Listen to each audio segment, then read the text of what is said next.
इस्लाम के प्रचारक डॉक्टर जाकिर नाइक।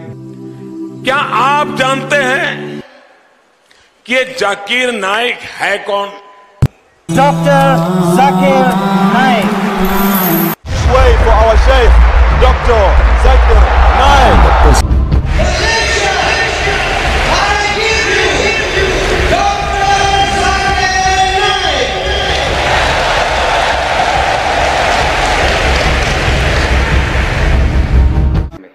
अस्सलाम वालेकुम व रहमतुल्लाहि व बरकातहू। मेरा नाम मनोज कुमार गौड़ है। मैं यूपी ईस्ट कानपुर का रहने वाला हूँ। मैं अभी जस्ट मुंबई में नया हूँ। मुझे यहाँ पे कोई नहीं जानता, कुछ दीनी भाई हैं जो मुझे जानते हैं यहाँ पे। सबसे पहले मैं आपका शुक्रिया अदा करना चाहता हूँ इस मंच के थ्रू, जो हमारे डॉक्टर जाकिर भाई ने यहाँ के थ्रू इतने सारे लोगों के बीच में मुझे ये मौका दिया कि मुझे आ करके अपनी किसी बात को कहने का मौका मिले। मैं एक ऐसी फैमिली से बिलोंग करता हूँ जो कि इतनी सेपरेट फैमिली है, जो कि मुसलमान का नाम नहीं सुनना चाहती है। इवन मेरे घर में मुझे पीस चैनल को देखने और सुनने की परमिशन नहीं है। फिर भी अल्लाह तबारक व तआला का एहसान है, करम है उनका कि मैं अपनी फैमिली का सबसे बड़ा बेटा हूँ और मुझको अल्लाह तबारक व तआला ने चुना और ज़रिया बना पीस चैनल, जिसपे मैं डॉक्टर जाकिर नाइक और डॉक्टर इसरार अहमद, शेख सनाउल्लाह, जिनकी तकरीरें सुनता था, जिनसे मेरे सारे मिसकंसेप्शंस दूर हुए। और यूपी ईस्ट का रहने वाला हूँ। मेरी उम्र 25 साल है। मैं मुंबई में पहली बार आया हूँ। मैं यहाँ पे किसी को नहीं जानता था और अल्लाह तबारक व तआला से यही दुआ करता था कि अल्लाह ताला, जब आपने मेरे को यहाँ तक पहुँचाया है कि इस्लाम को सही और गलत का जो मेरा कन्फ्यूज़न था वो सारा दूर हो चुका, तो अब मुझे ऐसी जगह पे पहुँचाइए जहाँ पे मैं इस्लाम को पूरी तरह से फॉलो कर सकूँ। क्योंकि मेरी फैमिली में पूरे के पूरे फैमिली के मेंबर्स अगेंस्ट, कोई भी बंदा मेरी बात सुनने के लिए तैयार नहीं। मैं अपने घर में इस तरह से रहता था कि जैसे एक लैंडलॉर्ड या कोई किराएदार रहता है, बिल्कुल इस तरीके से बिल्कुल नेग्लेक्ट करके वो लोग मुझे रखते थे। मैं ये मैसेज उन अपने घर वालों को भी और उन हज़ारों लोगों को जो मुझे यूपी ईस्ट के जानते हैं, पूरे यूपी ईस्ट का पूरा बंदा जो भी मुझे देख रहा होगा, जो मुझे जान रहा होगा, उन तक ये मैसेज पहुँचाना चाहता हूँ कि इस्लाम कोई भी ऐसा काम नहीं करता है जिससे किसी माशरे को नुकसान पहुँचता हो। ये कोई टेररिज्म नहीं है, ये कोई ऐसा काम नहीं करता जिससे किसी को नुकसान पहुंचता हो।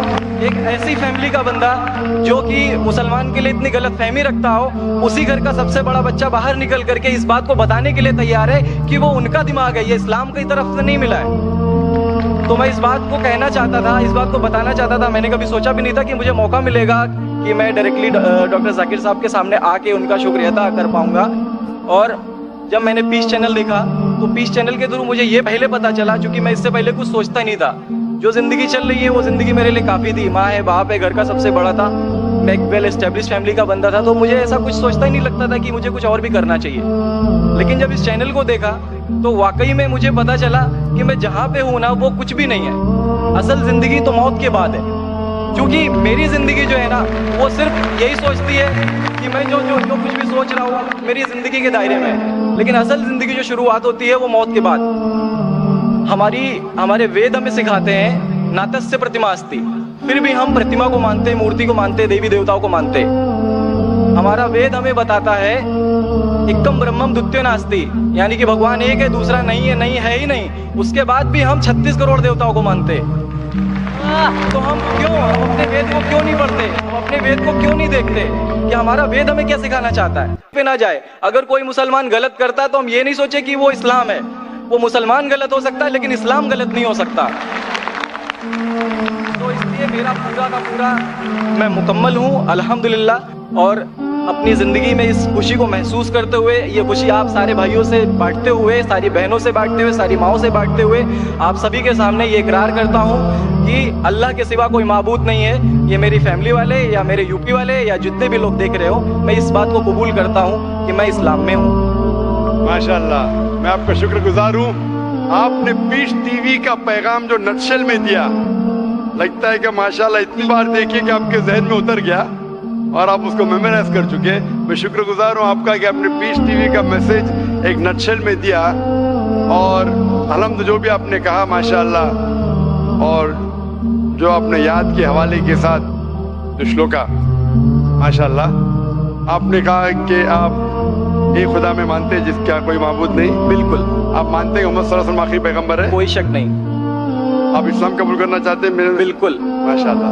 आप पे कोई जबरदस्ती कर रहा है? कोई जबरदस्ती नहीं है, कोई दबाव कंफ्यूजन नहीं है, वेल सेटिस्फेक्शन है without any pressure. With your heart, माशाल्लाह। आप तो शहादत की कंडीशन भी रख लिए पीस टीवी से, माशाल्लाह। इंशाल्लाह मैं अरबी में कहूंगा और मैं चाहूंगा कि आप उसे दोहराएं। इंशाल्लाह इंशाल्लाह ताला। अशहदु अशहदु अल्लाह अल्लाह इलाहा इलाहा इल्लल्लाह इल्लल्लाह वाशहदु वअशहदु अन्ना मुहम्मदन अब्दुहु व रसूलुहु। माशाल्लाह, आपका अरबी भी एकदम माशाल्लाह अच्छी है।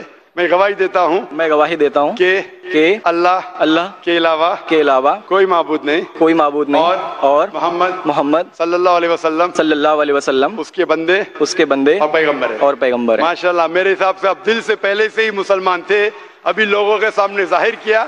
अल्लाह सुब्हानहू व तआला से दुआ करता हूँ कि आपको इस दुनिया में बेहतरीन जिंदगी दे, लेकिन आखिरत में और बेहतरीन जिंदगी दे।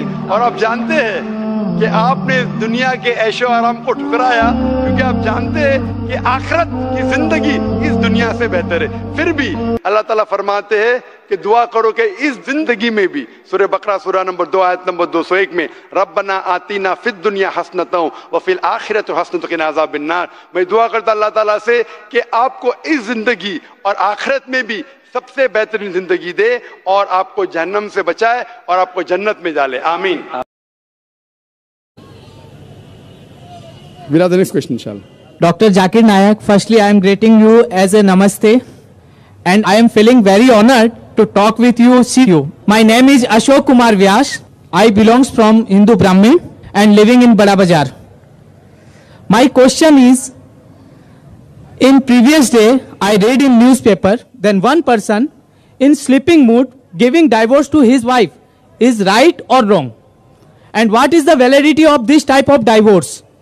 When he was sleeping, he tell talaq, talaq, talaq and giving divorce to his wife. भाई साहब सवाल पूछे कि अभी उन्हें पेपर में पढ़ा कि एक आदमी ने नींद के अंदर अपने बीवी को तलाक तलाक तलाक कहा। अगर कोई नींद के अंदर तलाक तलाक तलाक कहता है तो क्या तलाक हो जाती है?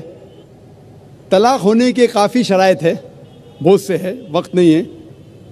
लेकिन अगर कोई बिना होश में नहीं है, चाहे वो शराब की हालत में है चाहे वो नींद में है, अगर तलाक कहता है तो तलाक नहीं होती, चाहे नींद में हो या शराब की हालत में। शराब की हालत में भी आदमी का होश नहीं रहता है, या नींद के अंदर है, नींद में तो उठा तलाक तलाक बोला तो तलाक होती ही नहीं। उसे होश में होना चाहिए। और तलाक के काफ़ी शराइत है। तलाक के पहले कुरान में अल्लाह ताला फरमाते हैं कि आप मियाँ बीवी के अगर कुछ प्रॉब्लम होता है तो आपस में बैठ के बात करो। अगर बीवी ने ज़्यादा नमक डाले और तलाक तलाक तलाक बोलना, ये तो है नहीं। बीवी को बोलो नमक कम चाहिए मुझे खाने में, तो कुरान और हदीस में आता है कि पहले मियाँ बीवी बैठ के बात करना चाहिए। और बात अगर नहीं सुलझती है तो कुरान मजीद में सूरह निसा में सूरह नंबर 4 आयत नंबर 35 में अल्लाह ताला कहते हैं कि appoint arbiter from both the sides. मतलब एक आदमी को, बड़े आदमी को लेके आओ बीवी की तरफ से, एक बड़े आदमी को लेके आओ शोहर की तरफ से, बैठ के समझौता करो और मामला हल करो।